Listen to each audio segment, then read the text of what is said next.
দেখো, এই ফ্রি ফায়ারটা সামান্য একটা গেম হলেও এটা যে অনেক মানুষের জীবন পরিবর্তন করে দিয়েছে, আবার অনেক মানুষের জীবন যে ধ্বংস করে দিয়েছে, এটা আমাদের সকলেরই জানা।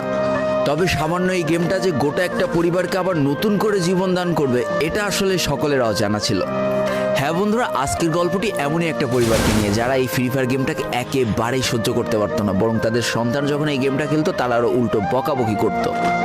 আর ভাগ্যের কি অপূর্ব লীলা খেলা, তখন সেই গেমটা আজকে গোটা পরিবারটাকে বাঁচিয়ে রেখেছে। আর এখন তার বাবা মাও উৎসাহ দেয় তাদের সন্তানকে যে ফ্রি ফায়ার খেলো। এজন্যই চলো জেনে আসি আসলে কি এমন ঘটেছিল ওই পরিবারটার সাথে। তো বেশি ব্যাকপ্যাক না করে ছোট্ট একটা ইন্ট্রো দিয়ে আজকের ভিডিও শুরু করা যায়। তো আজকের গল্পটা শুরু হতে চলেছে ছোট্ট একটা গ্রামের ছোট্ট একটা পরিবারকে নিয়ে। বাবা মা এবং তাদের দুই সন্তান অর্থাৎ দুই ভাই, ছোট্ট একটা পরিবার, খুব সুন্দরভাবে তাদের জীবনযাত্রা চলে যাচ্ছিল। বড় ভাই একটা কোম্পানিতে লেবারের চাকরি করে, বাবা কৃষিকাজ করে, আর তাদের ছোট সন্তান অর্থাৎ ছোট ছেলে কিন্তু ক্লাস 8-এ পড়াশোনা করে। দারিদ্রতার বেড়াজালে আটকে পড়া পরিবারকে সাপোর্ট দেওয়ার জন্য তাদের বড় ভাইকে খুব অল্প বয়সে কাজে চলে যেতে হয়েছে। এই জন্য বড় ভাইয়ের পড়াশোনাটা ঠিকমতো হয়ে ওঠেনি। তবে বাবা মার একটাই স্বপ্ন ছিল যে তাদের ছোট সন্তান অর্থাৎ ছোট ছেলে যাতে উচ্চশিক্ষায় শিক্ষিত হয়।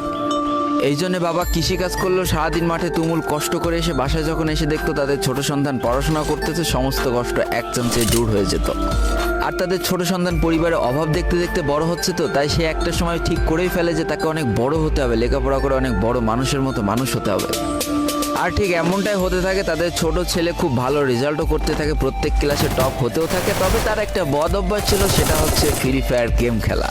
করোনা চলার সময় যখন তার স্কুল বন্ধ হয়ে যায়, তখন তার বাবা এবং বড় ভাইয়ের জমানো কিছু টাকা দিয়ে তাকে একটা ফোন কিনে দেওয়া হয় অনলাইনে ক্লাস করার জন্য। তার ফোনটা ছিল 3 GB র্যামের একটা ফোন। তবে এইখান থেকেই তার ফ্রি ফায়ার গেমের সাথে পরিচয় হওয়া।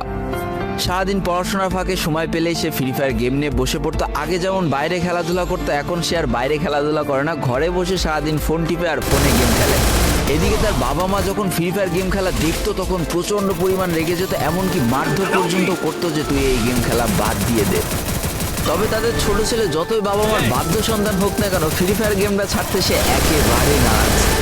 প্রথম দিকে পড়াশোনার ফাঁকে ফাঁকে গেম খেললো, যখন তার বাবা মা তাকে বকা শুরু করে তখন সে রাতের অন্ধকারে গেম খেলা শুরু করে।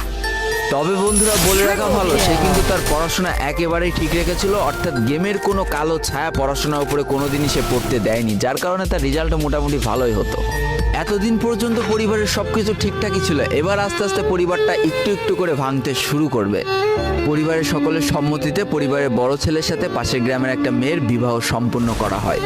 আর যেন বিবাহের কয়েক মাস যেতে না যেতে বড় ভাইয়ের পরিবর্তন লক্ষ্য করতে শুরু করা যায়। এতদিন ছোট ভাইয়ের পড়াশোনা খরচ বড় ভাই আর বাবা মিলে চালিয়ে আসলেও এখন আর বড় ভাই কিন্তু ছোট ভাইয়ের পড়াশোনা খরচ দিতে রাজি হয় না। তবে তাতেও খুব একটা ফারাক পড়ে না, কারণ তাদের বাবা এখনো শক্তভাবে তাদের পরিবারটাকে ধরে রেখেছে। অর্থাৎ বাবা কিন্তু কৃষিকাজ করে তাদের পরিবারটা খুব সুন্দরভাবে চালিয়ে নিচ্ছিল। তবে বলে রাখা ভালো, হাতের 5টা আঙুল যেমন এক হয় না, পরিবারের প্রত্যেকটা সন্তানের মন মানসিকতাও কিন্তু এক হয় না। কিছুদিন পর বড় ভাই পুরোপুরি আলাদা হয়ে যায়, তার বউকে নিয়ে নতুন করে সংসার তৈরি করে।